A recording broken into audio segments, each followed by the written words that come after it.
విదేశాల్లో చదవాలనుకుంటున్నారా? అయితే విదేశ్ కన్సల్ట్ ని సంప్రదించండి. నమస్తే, నేను విజయ్.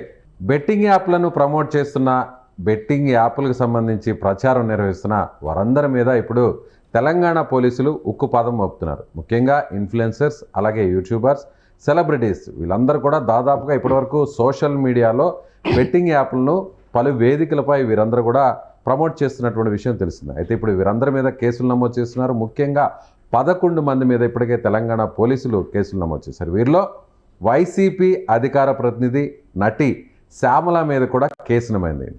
అయితే ఈ కేసు నమోదు వెనక ప్రత్యేకంగా వేరే కారణాలు ఉన్నాయా, లేదంటే బెట్టింగ్నే ప్రమోట్ చేస్తున్నారనే ఉద్దేశంతోనే కేసు నమోదు చేశారా, లేదంటే కక్షపూరితంగా దీని వెనక కూటమి ఏదన్నా ఉందా? ఎస్, వీటి గురించి డిస్కస్ చేద్దాం. పొలిటికల్ అనలిస్ట్ చంద్ర శ్రీనివాస్ గారు మనతో ఉన్నారు. నమస్తే సార్. నమస్కారం విజయ్ గారు. సో గత కొన్ని రోజుల నుంచి IPS officer additional DG Sajjanar గారు బెట్టింగ్ యాప్ల మీద ఉక్కుపాదం మోపుతున్న విషయం మనకు తెలిసిందే. అయితే ఇప్పుడు తాజాగా శ్యామల మీద కూడా కేసు నమోదైంది. దీని వెనక ఏదైనా కూటమి పార్టీలు ఉన్నాయేమో అనేటువంటి ఒక ప్రచారం నడుస్తుంది. వైసీపీ దీన్ని ఆరోపిస్తుంది. ఏమంటారు? కూటమి ఎందుకు ఉంటుందండి? ఇప్పుడు ఆమె మాట్లాడకపోతే బెట్టింగ్ యాప్లకి ప్రమోట్ చేయకపోతే అనుకోవాలి. బెట్టింగ్ యాప్లు ది బెస్ట్ యాప్ అని చెప్పి ఫోన్ నెంబర్ కూడా ఇచ్చి దానికి ఆమె ఇచ్చిన వాయిస్ ఎవరు కానీ వీడియో క్లిప్పింగ్స్ ఏమి మాయమవు కదా.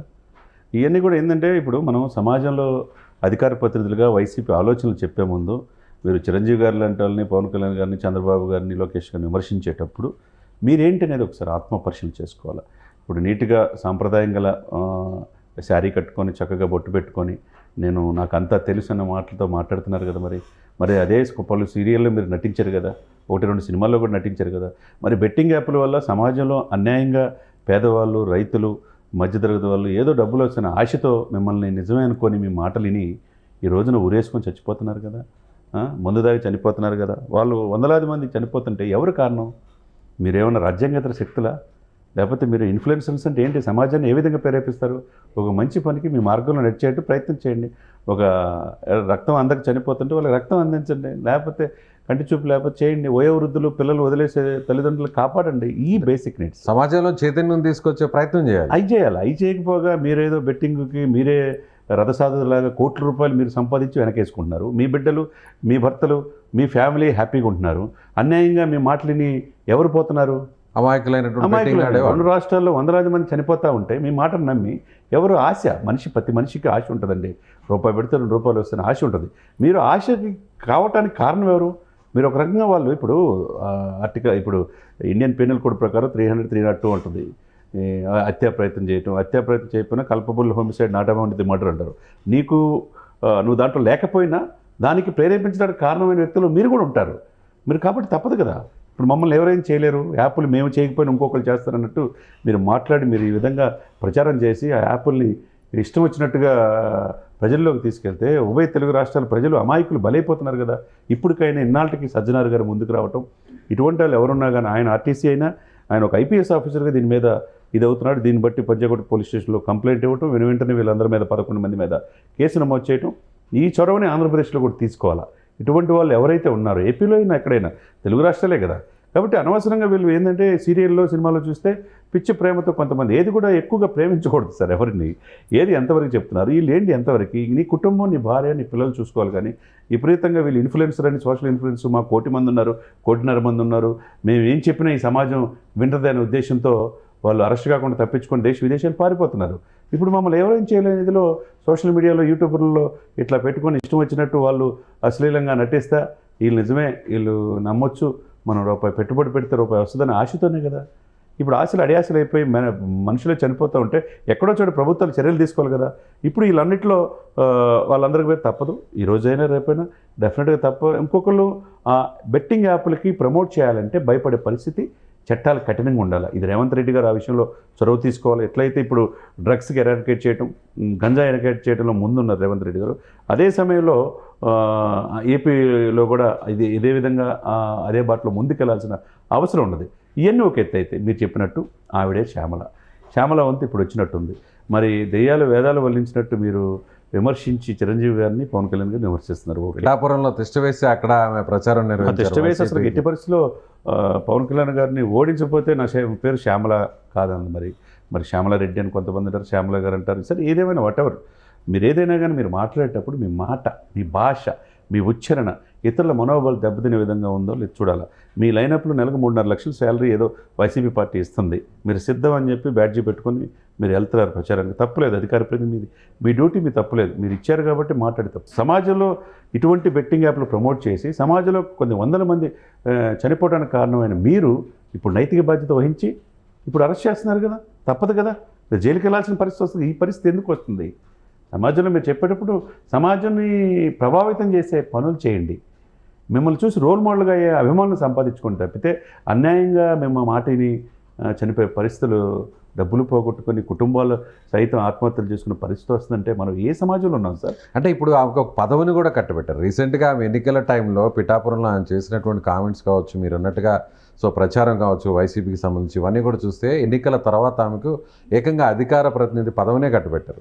సో ఇప్పుడు వైసీపీ దీన్ని ఎలా డిఫెండ్ చేసుకునే అవకాశం ఉంది? చెప్పాలి. ఇప్పుడు వైసీపీ వాళ్ళు బాధ్యత వహించాలి. అంబటి రాంబాబు గారు ఇటువంటి వాళ్ళు మాట్లాడతారు కదా, ఏదున్నా కానీ ముందుకు వచ్చి మాట్లాడతారు కదా, మరి సకల శాఖ మంత్రి మాట్లాడతారు కదా, వీళ్ళందరూ ఏం చెప్పాలా? ఇప్పుడు ఏవి పార్టీ నుంచి సస్పెండ్ చేస్తారా?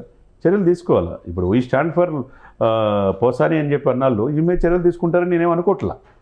యాజ్ అ లామెన్గా నేనేమనుకుంటానే, అన్ని తప్పులు చేసి ఇష్టం వచ్చినట్టు మాట్లాడి అమ్మల్ని, తల్లుల్ని, బిడ్డల్ని ఎవరిని వదలని పోసానికి ఇష్టం వల్ల ఇప్పుడు ఏ జైల్లో ఉన్నాడో కూడా తెలియని పరిస్థితిలో మాకు కావాలని పోలీసులు తిరుగుతున్నారు. ఇప్పుడు ఆయన్ని కూడా సపోర్ట్ చేస్తా జగన్మోహన్ రెడ్డి గారు, అప్పుడున్న మంత్రులు కావచ్చు, ఎమ్మెల్యేలు కావచ్చు, స్టాండ్ ఫర్ అమాయకుడు పోసానని చెప్పి అంటున్నప్పుడు మరి శ్యామలాన్ని కూడా వెనకేసుకొస్తారు. ఇది తప్పు, ఇది ప్రజలు చూస్తుంటారు. ప్రజలు అంటే ఏపీ పోలీసులు చేస్తే మీరు అన్నట్టుగా కక్షపూరితంగా వ్యవహరించారని ఆరోపించే అవకాశం ఉంది. కానీ ఇక్కడ చేసింది తెలంగాణకు సంబంధించిన పోలీసులు, ఇక్కడ అధికారంలో ఉండేది కాంగ్రెస్ పార్టీకి సంబంధించిన ప్రభుత్వం. సో ఉద్దేశపూర్వకంగా ఇలా చేయలేదు, యాదృచ్ఛికంగా. ముఖ్యంగా ఐపీఎల్ సీజన్ స్టార్ట్ అవుతుంది కాబట్టి సో బెట్టింగ్ని కంట్రోల్ చేయాలనే ఉద్దేశంతో పోలీసులు వ్యవహరిస్తున్నారు అనుకోవచ్చు. 100%, 100%. ఇప్పుడు వీళ్ళందరూ పేరుకి అక్కడ పోయి వారానికి ఒకసారి ప్రెస్ మీట్ పెడతారు, కానీ మంగళగిరి ఆఫీస్లోను, విజయవాడలోనూ. వీళ్ళందరూ ఉండేది హైదరాబాద్లో. ఇప్పుడు ఏంటంటే ఇదివరకు లాగా రేవంత్ రెడ్డి గారు వచ్చిన తర్వాత వీళ్ళకి కుదరతలా డ్రగ్స్ ఉక్కుపాదంతో అణిచివేస్తున్నారు. అవేర్నెస్ కాలేజీలో క్యాంపు తీసుకొస్తున్నారు. గంజాయిని కంట్రోల్ చేసే పరిస్థితిలో ఉన్నాడు. హైడ్రాని నదులు, మన సరస్సులు కూడా ఏవి వదలపోతే అవి కూడా కంట్రోల్ చేస్తున్నారు. మరి ఇప్పుడు రేవంత్ రెడ్డి గారు వచ్చిన తర్వాత కఠినంగా ఉంటున్నారు ఇటువంటి వాటి పట్ల. యువత చెడు మార్గాలకు వెళ్ళొద్దన్నారు. సాక్షాత్తు ఈ డ్రగ్స్కి వ్యతిరేకంగా ఎవరైతే ప్రచారం చేస్తారో ఆ సినిమాలకే ప్రమోట్ చేస్తామంటున్నారు. చిరంజీవి గారు వీళ్ళంతా చేసింది మనం చూసాం. డ్రగ్స్ అలవాటు పడవద్దు, యువత బానిసలు కావద్దని చెప్పి ఇటువంటి చేయాల్సిన భయ. మీరు సాక్షాత్ మీరే ఐపీఎల్ సీజన్, మీరు అన్నట్టు ఐపీఎల్ సీజన్ వచ్చే ముందు హైదరాబాద్లో జరగబోతున్నాయి. ఇక్కడ జరగబోతున్నాయి, విశాఖపట్నంలో కూడా కొన్ని మ్యాచెస్ జరగబోతున్నాయి. మరి దీన్ని నమ్మి పేదలు, అమాయకులు, డబ్బు ఆరుకాలం కష్టపడి సంపాదించుకున్న వాళ్ళు అప్పు సప్పు తీసుకొచ్చి మీ మాటలని వాళ్ళ కుటుంబాలంతా చనిపోయే పరిస్థితి, ఆత్మహత్య చేసుకోవాలి పరిస్థితి కారణం ఎవరు? ఇప్పటికైనా తెలంగాణ ప్రభుత్వం ఈ చర్య తీసుకోవడం వల్ల డెఫినెట్గా మంచి జరుగుతుంది. ఇంకొకళ్ళు ఈ బెట్టింగ్ యాప్లు ప్రమోట్ చేయాలని భయపడే పరిస్థితి తేవాలి. ఒకవేళ మీరు అన్నట్టుగా అరెస్ట్ అయితే యాంకర్ శ్యామల, ప్రస్తుతం వైసీపీకి సంబంధించిన నాయకురాలుగా ఉన్న శ్యామల అరెస్ట్ అయితే సో ఆమె పార్టీ ఎలాంటి స్టాండ్ తీసుకునే అవకాశం ఉంది? ఒకవేళ పార్టీ నుంచి ఏమన్నా సస్పెండ్ చేసే అవకాశం ఉందా, లేదా డిఫెండ్ చేసుకునే అవకాశం ఉందా, లేదంటే ఇది కుట్రపూరితంగా కక్షపూరితంగా వ్యవహరిస్తుంది కావాలనే? సో ఇక్కడ టీడీపీ ఆల్రెడీ రేవంత్ రెడ్డి గారికి, చంద్రబాబు గారికి ఒక మంచి సంబంధాలు, సాన్నిహిత సంబంధాలు ఉన్నాయి కాబట్టి ఈయనే దాని వెనక ఉండి ప్రొవోక్ చేసి కేసులు పెట్టించారనేటువంటి ఆరోపణలు చేసే అవకాశం ఉంది సార్. ఇప్పుడు నిప్పు లేదే పొగరాదు. మీరు మాట్లాడిపోతే ఆ మాట వీడియో ద్వారా రాదు. మీరు యాప్లను ప్రమోట్ చేస్తుంది అన్ని ఛానల్లో. నిన్న శ్యామల ఎవరికి ప్రమోట్ చేసింది, ఏ బెట్టింగ్ యాప్ ప్రమోట్ చేసింది అందరికీ తెలుసు. అక్కడ ఉన్న మిగతా 10 మంది ఎవరు ఏ బెట్టింగ్ యాప్లకు ప్రమోట్ చేస్తున్నారో తెలుసు. ఇది తప్పు చేస్తున్నారు, దీనివల్ల చనిపోతున్నారంటే మేము చేయకపోయినా ఇంకొకరు చేస్తారని చెప్పి కంటిన్యూగా చేస్తుంది మాత్రం వాస్తవం. సురేఖ వాణి కూతురు అయితే ఇది ఇట్లా జరిగిద్దని నేను అనుకోలేదు, ఇక మీద చేయనంది. ఆమె తప్పించుకున్నది, ఆమె దీంట్లో లేదు. చూడండి, గమనించండి. అంటే చెప్పి తప్పించుకున్న వాళ్ళని కూడా వదిలిపెట్టే పరిస్థితి లేదంటున్నారు. అంటే నాన్ వేషన్కి సంబంధించినటువంటి యూట్యూబర్ ఉన్నారు కదా, ఆల్రెడీ ఆయన నేను మొదటిసారిగా అప్పుడు తెలియక నేను ప్రమోట్ చేశాను, ఆ తర్వాత తప్పు అయిపోయింది, పొరపాటు అయిందని ఆయన ఇప్పుడు వీళ్ళందరికీ వ్యతిరేకంగా వీడియోస్ చేస్తున్నారు. కానీ ఆయన మీద కూడా కేసులు పెట్టే అవకాశం ఉంది అంటున్నారు. ఇప్పుడు ఆయన మీద అంటే ఆయన ఇట్లాంటి ఏం చేయలే. 174 దేశాలు తిరిగాడు. మొత్తానికి ఆల్మోస్ట్ 4 రోజుల క్రితమే ఆయన యాత్ర ముగిసింది. నా ఆదాయం 1.5 అని చెప్పి అన్నాడు. బెట్టింగ్ యాప్లు నిషేధం అన్నాడు. సజ్జనార్ గారితో ఇంటర్వ్యూ కూడా చేశారు. కాబట్టి ఇప్పుడు అతని పట్ల ఏం ఉండదు. అతను ఏంటంటే మొదటి తెలియక చేసి ఉండొచ్చు, రియలైజేషన్ అయ్యాడు. దేశం, ప్రపంచం అంతా అంటే అతి పేదవాడు కూడా రూపాయి లేని పరిస్థితి నుంచి యూట్యూబ్ ద్వారా, సోషల్ మీడియాలో ఏ విధంగా ఒక మంచి మెసేజ్, ఏదో మామూలు మెసేజ్ అయితే పర్లేదు. 170 దేశంలో ఆఫ్రికాకి లేదు, యూరోప్ లేదు, అమెరికా లేదు, అంటార్కిటిక్ లేదు, అమెజాన్ అన్నీ చూపించాడు ఆయన. 174 దేశాలు చూపించాడు. ఇప్పుడు డబ్బు సంపాదించుకున్నాడు, ఇప్పుడు పెళ్లి చేసుకుంటాన్నాడు, కుటుంబంతో ఉంటానన్నాడు. ఆయనేమో సమాజాన్ని ఇలాగా ఇచ్చేయలేదు కదా. కాకపోతే అన్వేషిక ఏమీ కాదు. ఇక్కడ ఏంటంటే సజ్జనారు ఆయన ద్వారా ఒక మెసేజ్ అనేది బయటికి తీసుకెళ్ళగలిగారు. ఇప్పటికైనా వీళ్ళు ఇన్ఫ్లుయెన్సర్గా భావించే వీళ్ళు ఏదో దైవాన్ సంబూతుల్లాగా అసలుకి ఈక్వల్ టు హీరో ఉన్న ఇమేజ్ మాకు ఉంది. కొన్ని కోట్ల మంది మాకు సబ్స్క్రైబర్స్ ఉన్నారు, మాకు యూట్యూబ్ ద్వారా రెవెన్యూ వస్తుంది, మమ్మల్ని ఎవరు ఏం చేయలేరు అలా రీతిలో ఉన్నారు విజయ్ గారు. అంటే ఇప్పుడు ఇది వైసీపీకి ఒక రకంగా నష్టం కలిగించే అంశం. 100% ఇప్పుడున్నటువంటి సిచ్యువేషన్లో చూస్తే 100% నష్టమే. మరి శ్యామల ప్లేస్లో ఇంకొక ఏ శ్యామలను ఎవరు తీసుకొస్తారు, రీప్లేస్ చేస్తారో మనం చూడాలి. రైట్ అండి, థ్యాంక్ యూ. సో ఇది పొలిటికల్ అనలిస్ట్ చంద్ర శ్రీనివాస్ గారు చెప్తున్నట్టు ఖచ్చితంగా యాంకర్ శ్యామలను అంటే వైసీపీకి సంబంధించినటువంటి నాయకురాలుగా ప్రస్తుతం ఉన్న ఆమెను ఈ బెట్టింగ్ యాప్లను ప్రమోట్ చేసినందుకు కానీ ఖచ్చితంగా పోలీసులు అరెస్ట్ చేసే అవకాశం ఉంది. అదేవిధంగా వైసీపీ దీనిపైన ఎలా సమాధానం ఇస్తుంది, ముఖ్యంగా వైసీపీకి సంబంధించినటువంటి నాయకులు, కూటమి నాయకుల మీద, పార్టీల మీద రెచ్చిపోయేటువంటి వారందరూ కూడా దీనికి ఎలాంటి క్లారిఫికేషన్ ఇస్తారో కూడా వేచి చూడాల్సినటువంటి అవసరం ఉందని చెప్తున్నారు. Thank you. మీరేమనుకుంటున్నారు? సో యాంకర్ శ్యామల పాత్రపై ఆమెకు బెట్టింగ్ యాప్లపై ప్రమోట్ చేశారా లేదా? ఆమె పాత్రపై మీ అభిప్రాయం ఏంటి? కామెంట్ చేయండి. Thank you so much. Suman టీవీలో మీ పర్సనల్ అండ్ బిజినెస్ ప్రమోషన్స్ కోసం కింది నెంబర్కి కాంటాక్ట్ చేయండి.